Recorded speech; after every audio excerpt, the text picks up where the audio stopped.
حضرت علی رضی اللہ تعالیٰ عنہ نے فرمایا، 4 عادتیں انسان کے دماغ کو کمزور کر دیتی ہے۔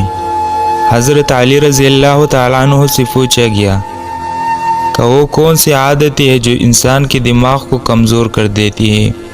حضرت علی نے فرمایا، جو انسان ان 4 عادتوں کو اپناتا ہے اس شخص کا دماغ کمزور ہو جاتا ہے۔ نمبر 1، جو بار بار تیز آواز سنتا ہے یا بار بار زور سے بات کرتا ہے۔ نمبر 2، جو انسان تھوڑی دیر بعد کھانا کھاتا ہے تو اس کا بھی دماغ کمزور ہو جاتا ہے۔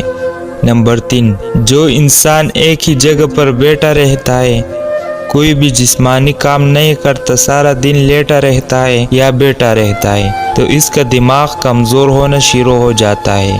نمبر 4، یاد رکھے جو انسان سیکھنے کی کوشش کو چھوڑ دیتا ہے تو اس کا دماغ کمزور ہونے لگتا ہے، اور وہ طاقت جو اللہ نے اس کے دماغ کو بخشی ہے اس سے وہ دن بدن محروم ہو جاتا ہے۔